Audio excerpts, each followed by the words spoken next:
पाठ करते हैं। सहना बहुत ओ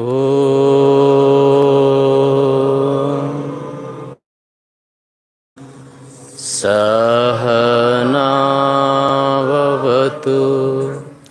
सहनौ भुनक्तु सह वीर्यं कर्वावहै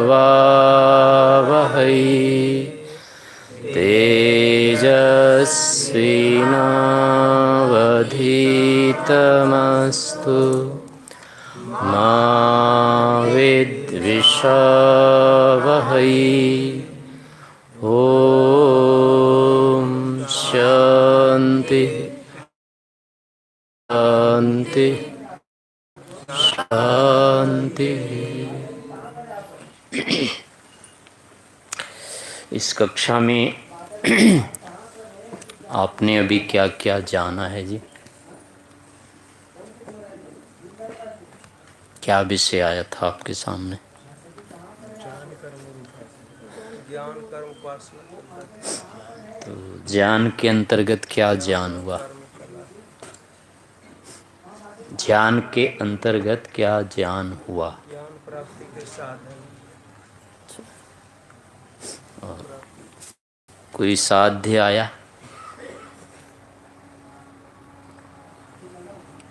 तो आज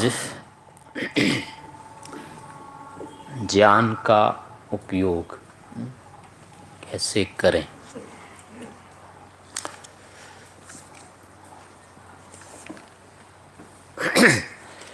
ज्ञान हमारा किस प्रकार का होना चाहिए? ज्ञान का स्वरूप क्या होता है?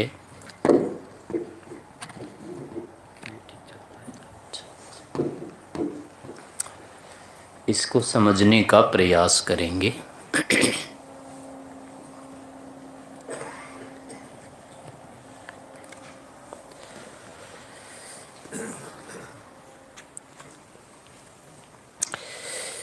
आपके रोने के दिन चले गए या बचे हैं? चले तो कब रोना आ जाएगा कहना मुश्किल है। भगवान ना करे ऐसा हो।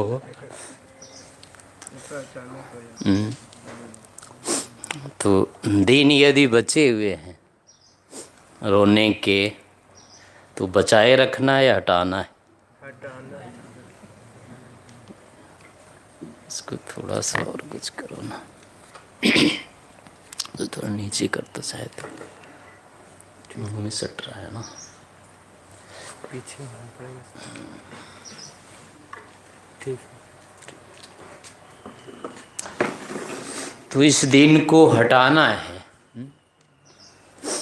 रोने के दिन यदि हमारे बचे हुए हैं तो हमारा यह सौभाग्य है या दुर्भाग्य है?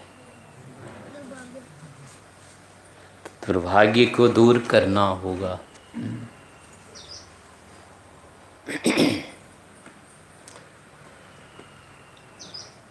पर आपको कभी ऐसा लगता है सचमुच में हमारे रोने के दिन अभी बचे हैं?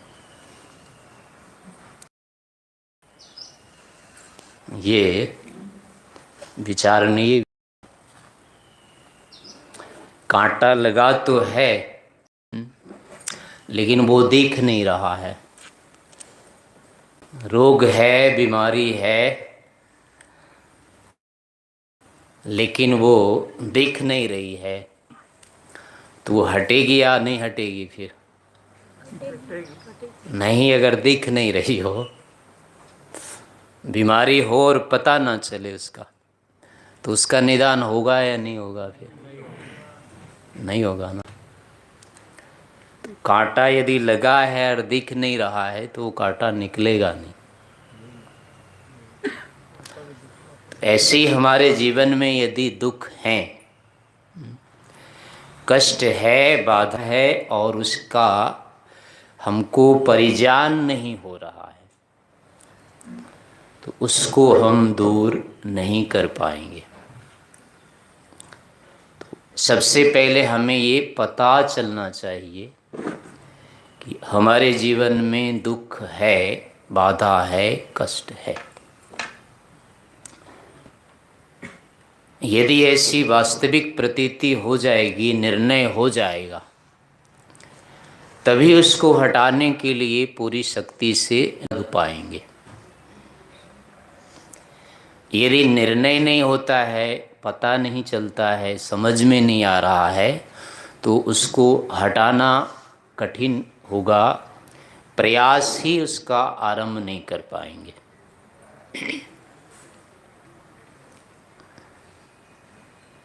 इसके लिए यही होता है कि जो भी कष्ट, बाधा, दुख आदि होते हैं,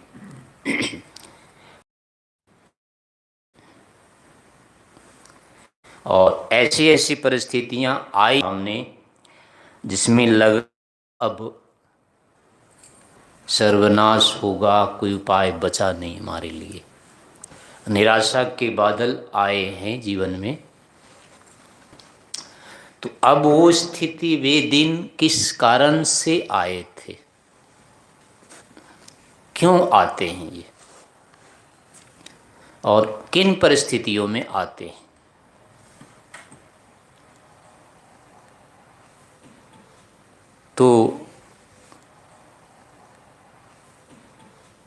तो वे सारी जो समस्याएं आती है हमको इसी, जिस जीवन में हम रह रहे हैं, जिस परिस्थिति में हम रह रहे हैं, जिनके साथ हम रह रहे हैं, वहीं आते हैं। और एक बार नहीं, अनेक बार वहीं पर आए हैं, उन्हीं के साथ आए हैं। तो इससे इतना तो हो जाता है कि हम इनके साथ ही यदि रहेंगे, इनके पास ही यदि रहेंगे, तो निश्चय से हम दुखों से नहीं बच पाएंगे, क्योंकि इनके साथ रहते हुए ही दुख आए हैं और हम नहीं बच पाए। हमारे दुखों के निदान का इनके पास सामर्थ्य नहीं है। ऐसी स्थिति में हम केवल एक आशा पर इनके साथ रह रहे हैं, मान रखा है इनके रहते हुए हमारे दुखों का निदान हो जाएगा, आज नहीं तो कल हमारी समस्या दूर हो जाएगी। आज परिस्थिति चल रही है, कल सब ठीक ठाक हो जाएगा। इतने दिनों से हमने अपने आप को यही समझाया है, यही स्वयं को आश्वासन देते रहे हैं, ऐसा ही मानते रहें कि चलो कल ठीक हो जाएगा, कल ठीक हो जाएगा। लेकिन आज तक हम देखें तो वो ठीक वाला कल अभी तक नहीं आया है। और अगर हम इसी स्तर में रहते हैं, इन्हीं परिस्थितियों में रहते हैं, तो निश्चय से वो कल नहीं आएगा, क्योंकि ऐसा कल यहाँ होता नहीं।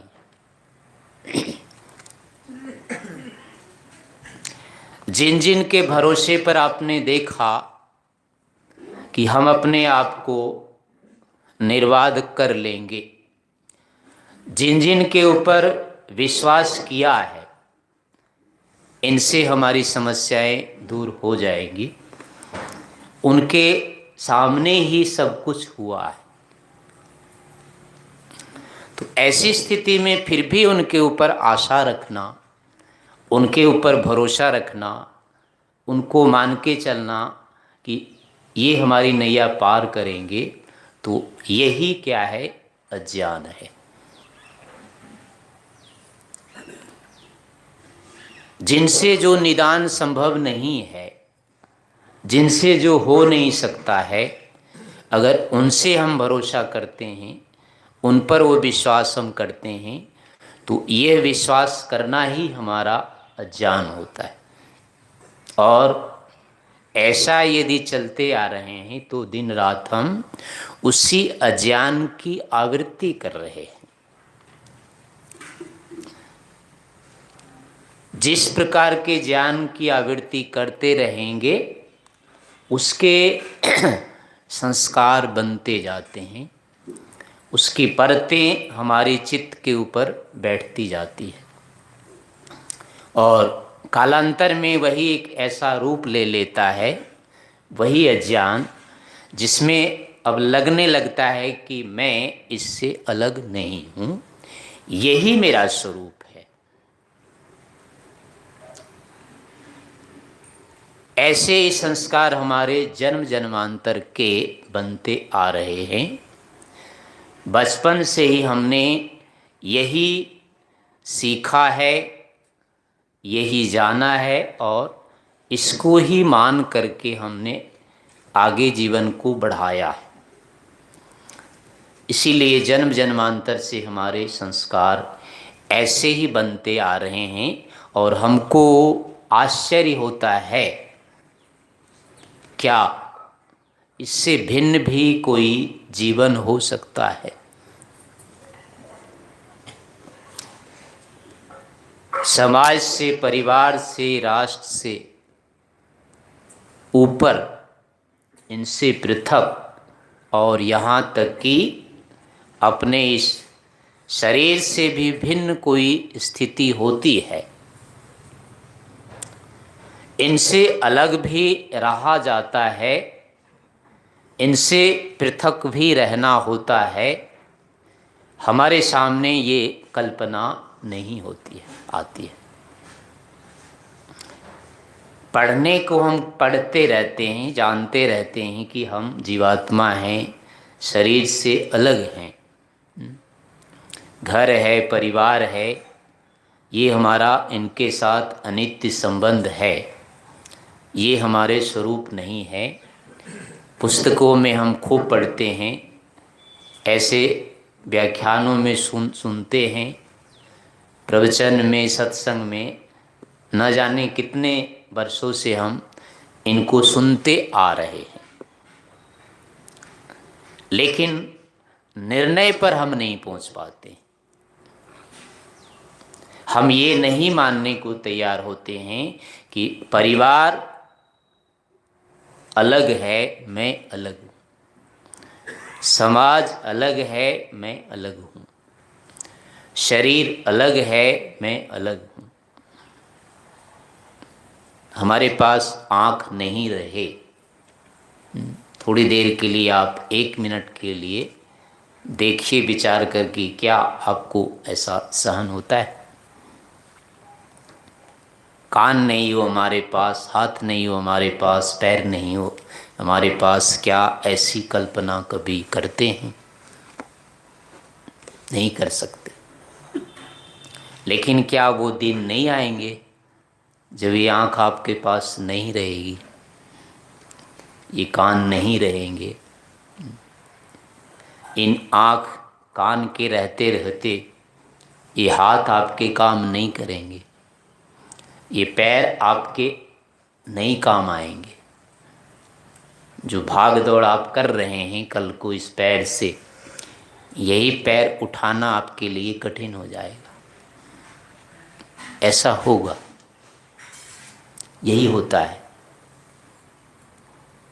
हमारे साथ नहीं, जितने हैं यहाँ सबके साथ होता है ये, और यही होना होता है यहाँ।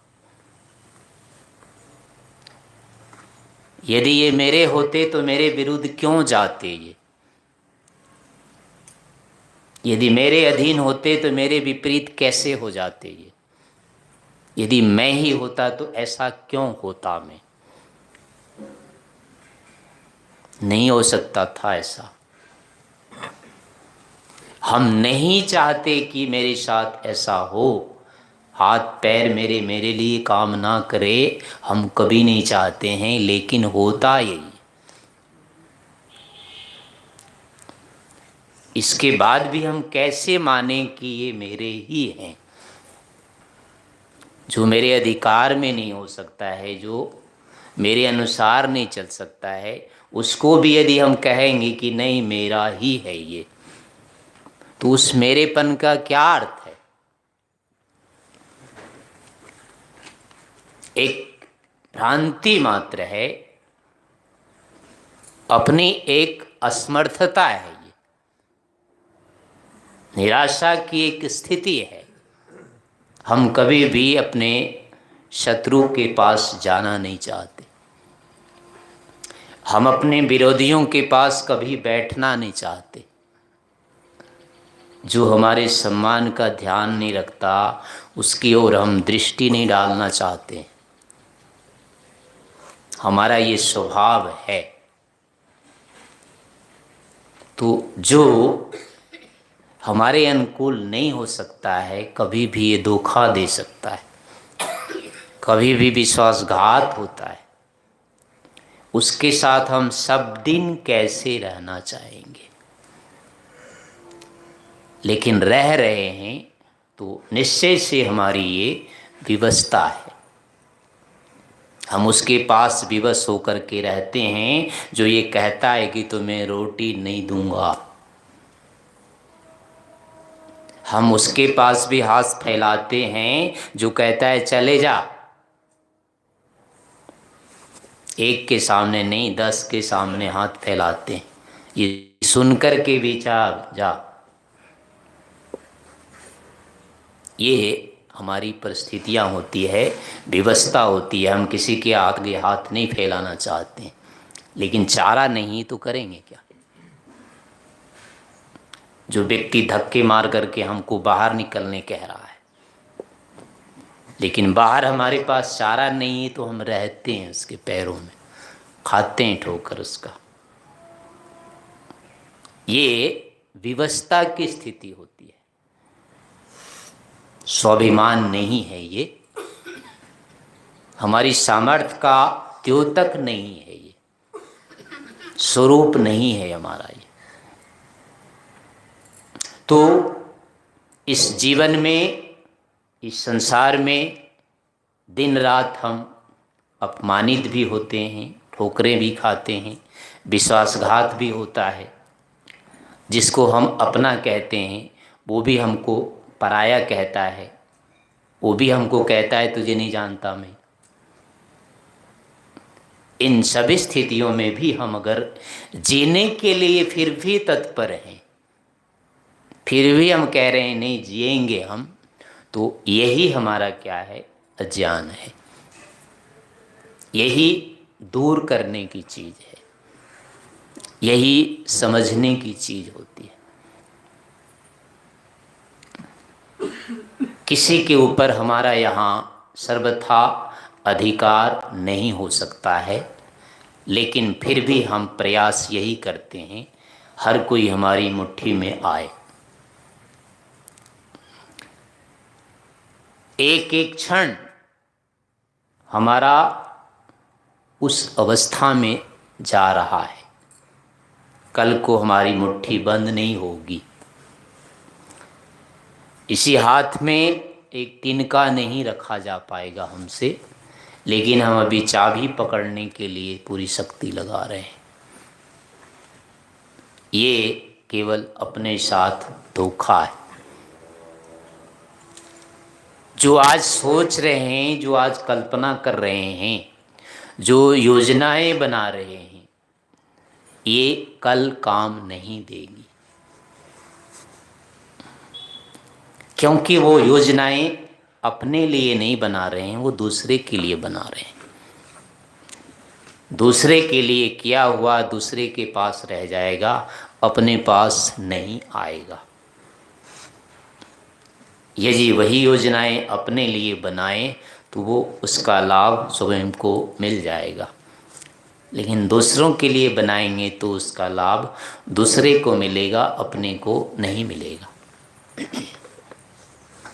इसलिए आदत के कारण, अभ्यास के कारण दिन रात जो दूसरों के लिए केवल सोच रहे हैं, दूसरों के लिए केवल योजनाएं बना रहे हैं, वो संग्रह कर रहे हैं जो हाथ से पूरा निकलने वाला है, सारा का सारा छूटने वाला है। उन योजनाओं के साथ साथ वो योजनाएं भी बनाएं जिसमें अपने हाथ में भी कुछ आए। कहने का अभिप्राय है अपनी आत्मा के बारे में भी विचार करना है। जिस ईश्वर ने हमें सब कुछ ये दिया हुआ है उसके बारे में भी हमें विचार करना चाहिए।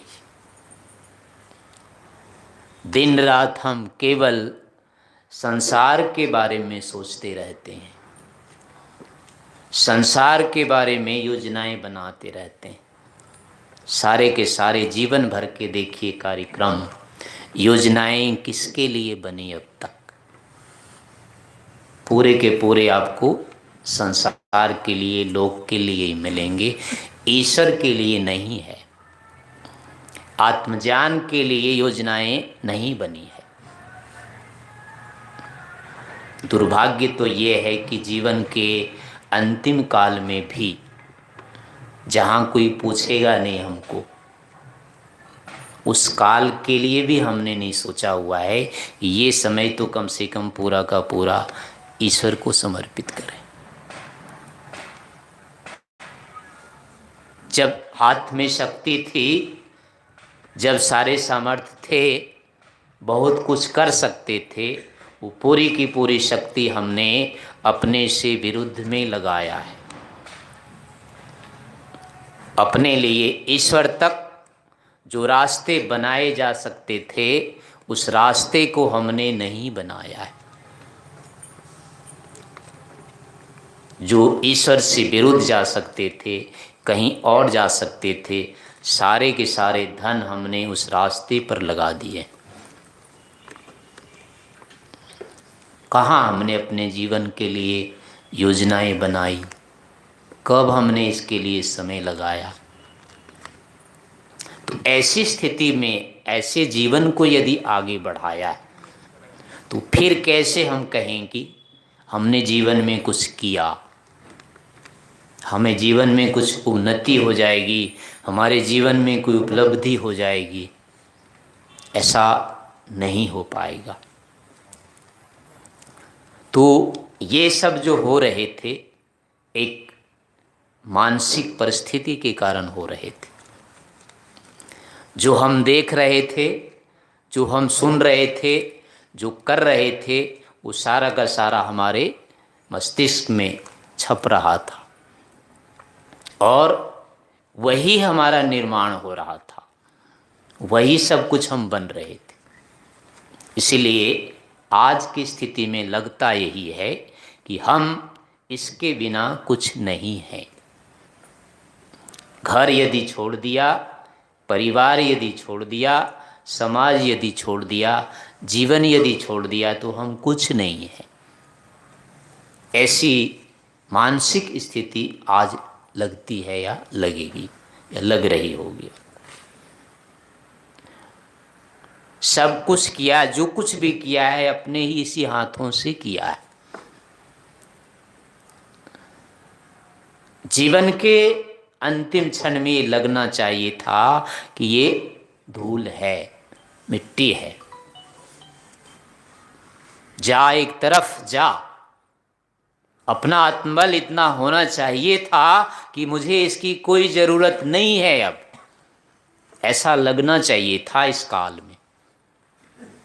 लेकिन अब हम इसके सामने हाथ जोड़ने को तैयार हैं। मानसिकता हमारी इस प्रकार की होनी चाहिए थी। ये ज्ञान की अवस्था होती।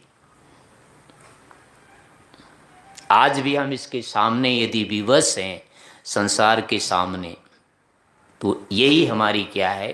अज्ञान की अवस्था है।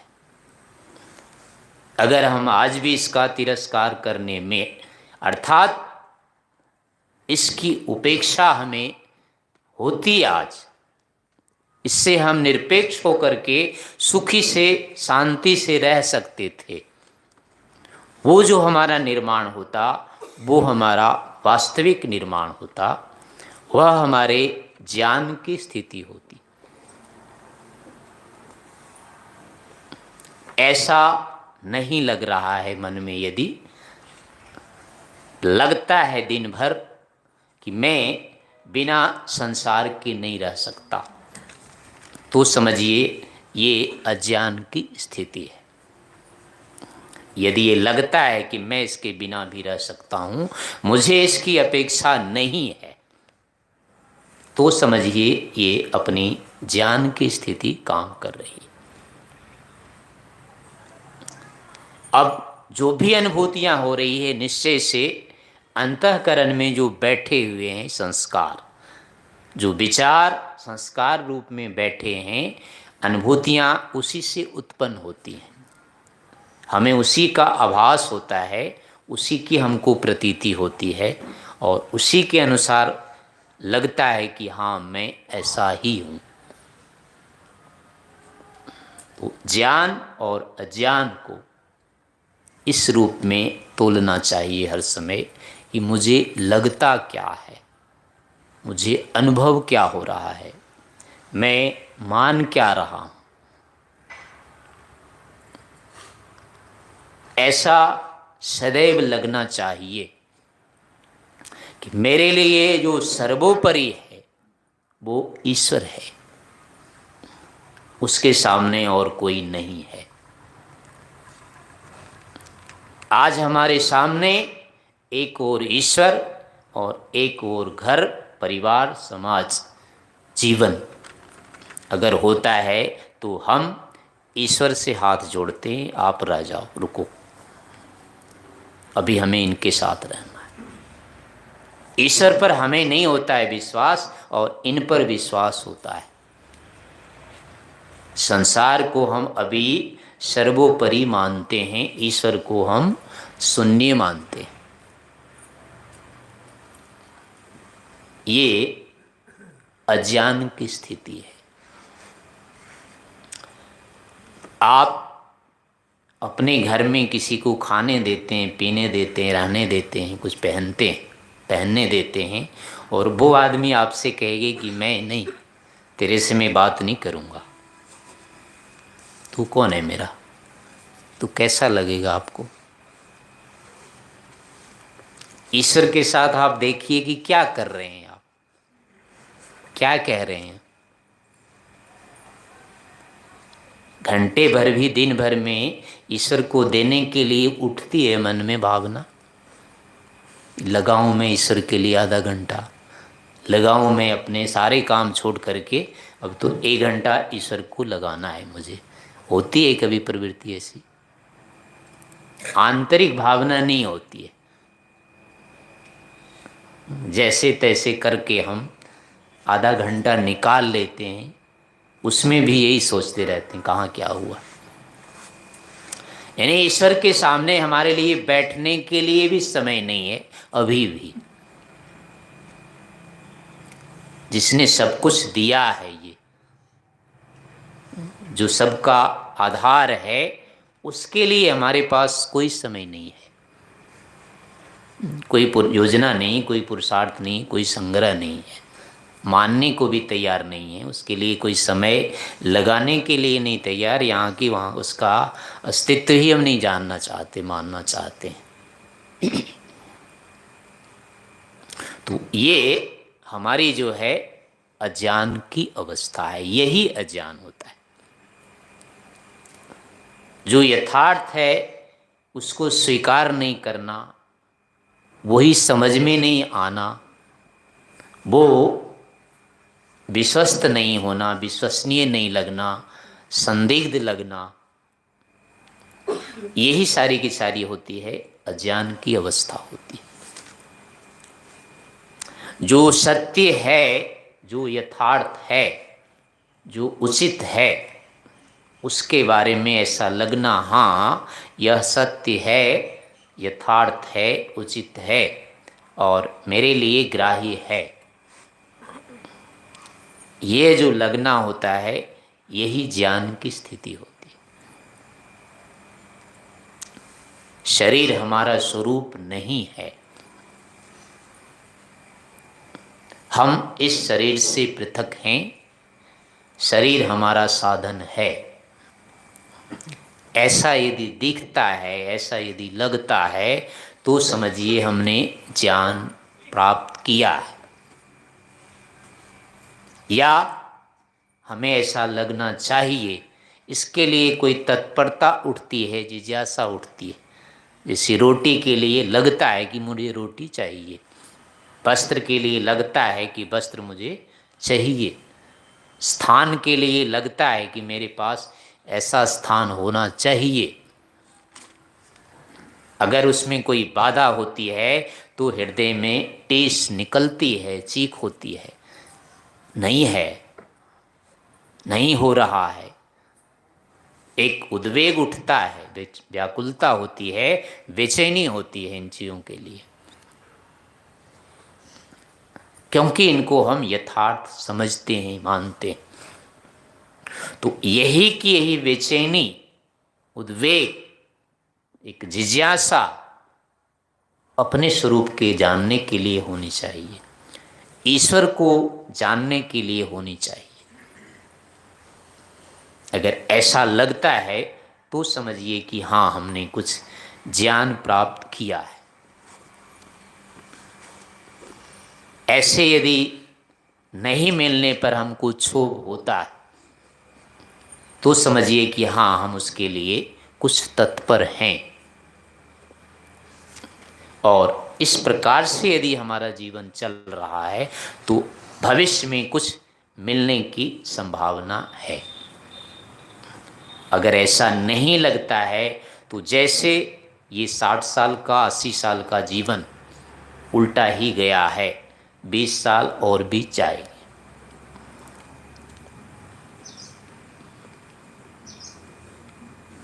हो सकता है इस दुर्भाग्य पर भी हम ना रोएं। एक कुत्ते को कभी लगता है कि मैं कुत्ता हूं? एक सूअर को लगता है कि मैं सूअर हूं? एक गधे को, घोड़े को, बैल को लगता है कभी मैं बैल हूं? नहीं लगता उसको। मनुष्य को लगता है ये सूअर है, ये घोड़ा है, ये कुत्ता है। नीचे की स्थितियां तब दिखाई देती है जब हम कुछ ऊपर होते हैं, नीचे से नीचे की स्थिति नहीं दिखाई दे। तो ऐसे ही जीवन में यदि अज्ञान है, दोष हैं, तो जब तक ज्ञान विज्ञान को नहीं प्राप्त करेंगे तब तक वो दोष नहीं लगेंगे, वो अंधकार अंधकार रूप में नहीं दिखेंगे। देखने के लिए आवश्यक होता है कि हम ज्ञान विज्ञान का संग्रह करें, पढ़ेंगे, स्वाध्याय करेंगे, तब ये चीज़ें आपको लगेगी धीरे धीरे। लेकिन इसके ऊपर समय नहीं लगाएंगे, कोई विशेष प्रयास ही नहीं करेंगे, पढ़ने का नहीं, सुनने का नहीं, समय नहीं लगाना है, ध्यान नहीं करेंगे, उपासना नहीं करेंगे, तो कभी भी नहीं लगेगा ऐसा कि मेरे जीवन में कोई बाधा है, मेरे जीवन में कोई कष्ट है, मेरा जीवन अधूरा है, मेरा जीवन ईश्वर से विमुख है। ऐसा नहीं लगेगा। एक झूठा आत्मसंतोष रहेगा कि मेरे पास क्या कमी है, सब कुछ है मेरे पास, ऐसा ही लगता रहेगा। तो इसके लिए अनिवार्य होता है कि अपने जीवन को बदलें। जिस दिनचर्या से चल रहे हैं, जिस वातावरण में रह रहे हैं, जिस कार्यों को कर रहे हैं दिन रात, उनके विषय में आधा घंटा 15 मिनट बैठ करके विचार करें। उसमें देखें इससे क्या मिलता है, अब तक क्या मिला है और आगे इससे क्या मिलने की स्थिति है। जब तक शांति से इसको विचार नहीं करेंगे तब तक कोई निष्कर्ष नहीं आएगा उसका। एक धारा जो होती है, प्रवाह, नदी में जैसी कोई लकड़ी है, वो गिर जाती है तो जैसे धारा उसको बहा के ले जाती है, वो चलती जाती है।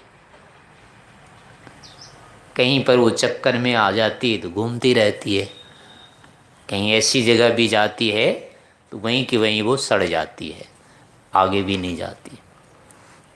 तो हमारा जीवन भी ऐसे ही रहेगा।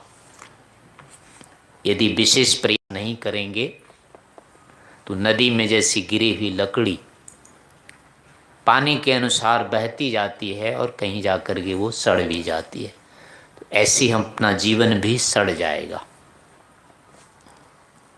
जहाँ पहुँचना चाहिए, जहाँ पहुँच सकते हैं, जो प्राप्त कर सकते हैं, वो नहीं होगा। और जो नहीं चाहिए, जो नहीं चाहते हैं, वही का वही होगा। ये जो अवसर होता है, वातावरण होता है, यहाँ आप सुनते हैं, 2-4 दिन के लिए आप यहाँ आते हैं, ये केवल एक संकेत होता है। विशेष से आप जिस स्थान में रह रहे हैं स्थायी रूप से, वहाँ आप अवसर निकालें, इस अनुसार से वहाँ आप पढ़ें, वहाँ आप विचार करें, वहाँ आप सोचें, जीवन को वहीं बदलें। यहाँ तो बना बनाया जीवन होता है, ये अपने हाथ का नहीं होता है। यहाँ भी एक तरह से वो धारा ही है।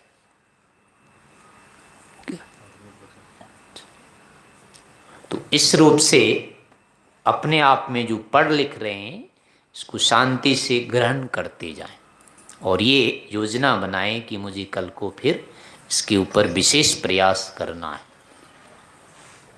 अब थोड़ी देर के लिए ध्यान का करेंगे। इसमें ये देखना है, अभी ईश्वर का ध्यान नहीं करेंगे हम, केवल अपनी आंतरिक स्थिति को देखना है कि मैं कहाँ बैठा हूँ। संसार मेरे सामने आ रहा है या मैं संसार से थोड़ा अलग हो जाता हूँ, अपने आप में मैं खड़ा हो जाता हूँ, इतनी सामर्थ्य है या नहीं है, या मुझे बलात् वहाँ जाना ही पड़ता है। इस स्थिति को पहचानना है, जानने का प्रयास करना है।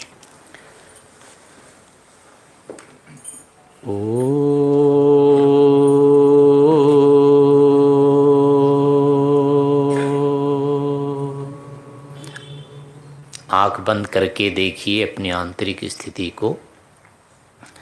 क्या 2 मिनट के लिए भी मैं संसार से अपने आप को पृथक कर पा रहा हूँ?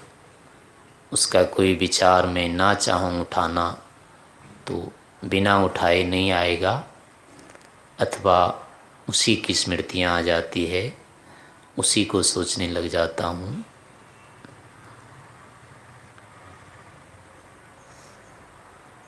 बचपन से लेकर के अब तक कभी इस स्थिति में आया या नहीं कि नहीं, मैं एक स्वतंत्र, एक रस चेतन मात्र हूँ, मेरा वस्तुतः किसी से संबंध नहीं है, मैं केवल साथ में हूँ, किसी का नहीं हूँ, कोई मेरा नहीं है। ऐसा लगा कभी और नहीं लगा तो इसे लगाने का प्रयास कीजिए। थोड़ी देर के लिए संसार से अलग होकर के अपने आप में चेतन स्वरूप मात्र में स्थित होने का प्रयास कीजिए।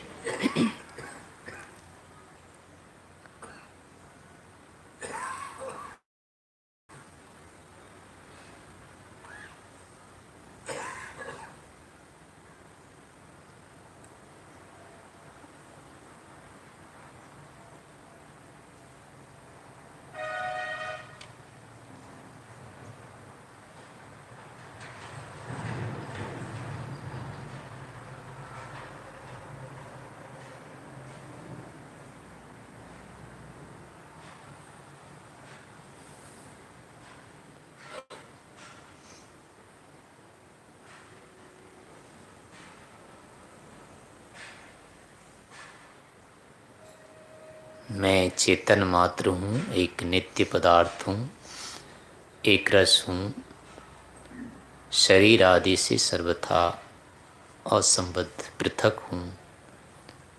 इस अवस्था विशेष में थोड़ी देर टिके रहने का प्रयास कीजिए।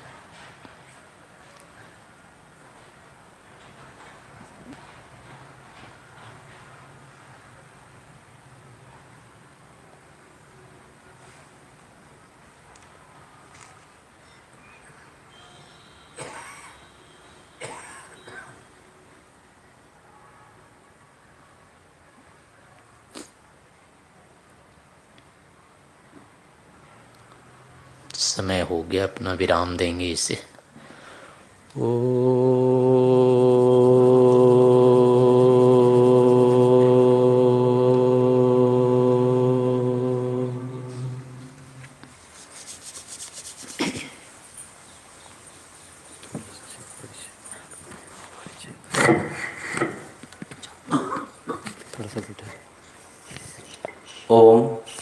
स्वामी जी से कोई कौन परिचित नहीं है?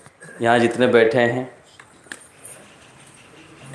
इतने लोग परिचित नहीं हैं। आश्चर्य बात है। चलो, नए आए हैं काफ़ी। तो संक्षिप्त में पूज्य स्वामी जी का परिचय मैं देना चाहूँगा। स्वामी जी हमारे ये दर्शन योग महाविद्यालय के मुख्य आचार्य हैं। इस विद्यालय के और रोजड़ के विद्यालय के पूज्य स्वामी विवेकानंद जी महाराज जो हैं निर्देशक हैं, मुख्य हैं। उनके नीचे स्वामी जी तो बाहर रहते हैं, तो आचार्य जी मुख्य आचार्य हैं, इसलिए हम आचार्य बोलने का आदत है। तो स्वामी जी मुख्य आचार्य है यहाँ के। तो स्वामी जी लगभग, मुझको इतना जानकारी है, मैं स्वामी जी से लगभग 3 दर्शन पढ़ाई किया हूँ रोजड़ में। तो स्वामी जी लगभग 40 साल हो गया है घर छोड़ चुके हैं, और व्याकरण के बड़े विद्वान हैं। मेरठ गुरुकुल में लगभग 10 साल पढ़ाए हैं, स्वयं पढ़े हैं और बाद में पढ़ाए भी हैं। और स्वामी जी का संस्कृत में ऐसे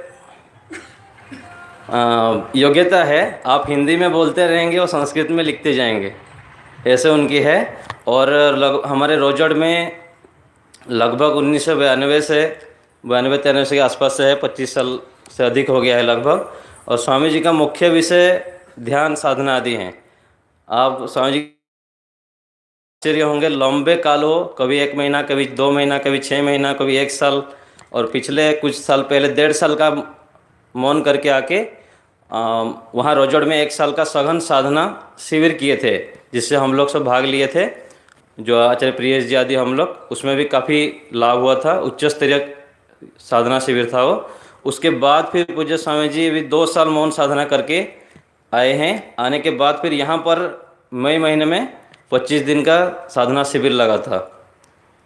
तो ऐसे स्वामी जी की परिचय है, लंबे काल तक वो साधना करने की रुचि रखते हैं। और पूज्य स्वामी सत्यवती महाराज जी के 2003 में एक उच्च स्तरीय क्रियात्मक योग प्रशिक्षण शिविर लगा था, उसमें स्वामी जी आदि सब भाग लिए थे। उसको स्वामी सत्यवती महाराज जी के जो 50-60 साल का योग के जो अनुभव है उसको सुरक्षित रहे, उसलिए लगभग स्वामी जी, आप लोग बृहति ब्रह्मबोधा नाम से पुस्तक अब मिलेगा, लगभग 10 साल मेहनत करके उसको पूरा लिपिबद्ध किए थे। और स्वामी जी का एक पुस्तक है जो बहुत पुराने समय में लिखे थे, आध्यात्म सरोवर नाम से पुस्तक, उसको भी आप पढ़ेंगे तो स्वामी जी की योग्यता आप जान सकते हैं। तो काफ़ी अनुभव स्वामी जी का है। तो आप लोग यहाँ भी स्वामी जी बीच बीच में आते हैं, रोजड़ में भी रहते हैं लगातार। अभी तो आचार्य जी का समय वहाँ नहीं था, हम केवल कम समय के लिए, कम से कम उनकी उपस्थिति हमको यहाँ आई तो सबको लाभ होगा, इसलिए हम स्वामी जी को यहाँ बुलाए हैं। नहीं तो वहाँ रोजड़ में भी अभी पठन पाठन चल रहा था। तो इस प्रकार संक्षिप्त में मैं स्वामी जी का परिचय आपको दे दिया। धन्यवाद।